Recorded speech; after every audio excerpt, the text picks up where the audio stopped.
Now turn to Section 4. Section 4. You will hear a lecturer discussing human resource management. First, you have some time to look at questions 31 to 33. Now listen carefully and answer questions 31 to 33. Obviously, the people who work in companies need to be managed. Pay must be added up, hours clocked, and leave tallied. This is known as hard human resource management, or hard HRM. This is because it is based on hard numbers, facts and rules. That is, an impersonal, calculative aspect.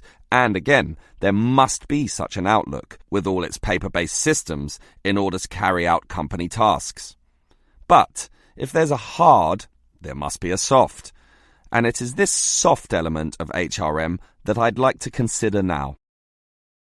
Historically, it took a long while before the importance of this soft element was realized.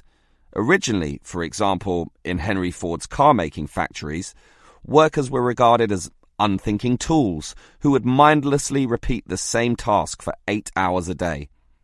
This attitude worked for a while.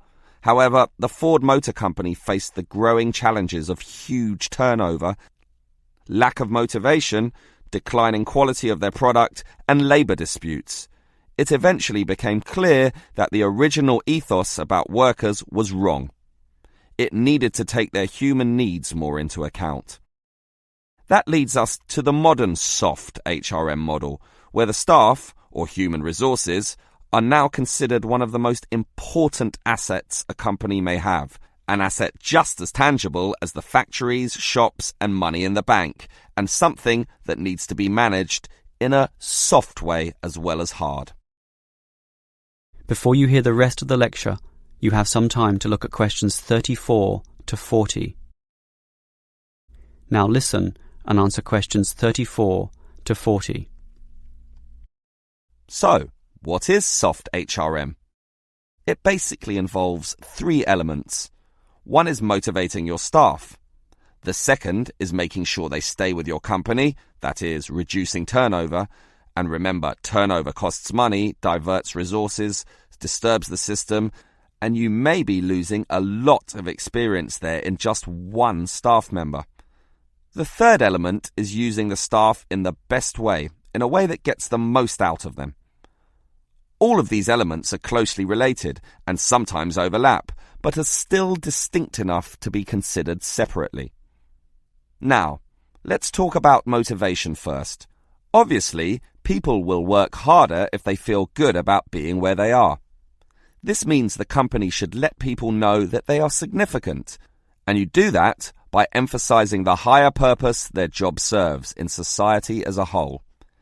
And this sense of higher purpose will drive people onwards. So, for example, if the company makes paper, have a motivation session, letting them all understand the importance of paper to modern society, and it is important.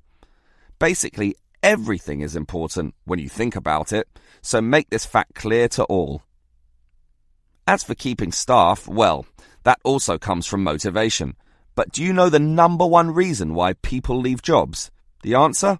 Because they don't feel appreciated. So, you need to make sure that they have this feeling. How? At its simplest, the boss can say thank you to the staff. You can remember their birthdays, bring out a cake, celebrate milestones, take them to a restaurant once in a while, and say thank you again. But more importantly, mean it sincerely. If this is going to work, sincerity is very important here. Well, we've motivated the staff and retained them with the company, so now we've got to use them optimally.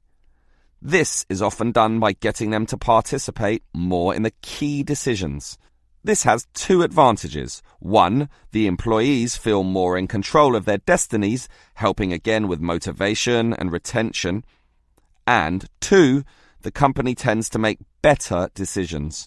Remember, often it is the people closest to the customer who can really tell you the very best things about what works and what doesn't. The modern organization realizes that insight, knowledge, and clever innovation can come from anyone in the company, no matter how close or far from the decision-making process they may be. That is the end of section 4. You now have half a minute to check your answers. That is the end of the listening test. In the IELTS test, you would now have 10 minutes to transfer your answers to the answer sheet.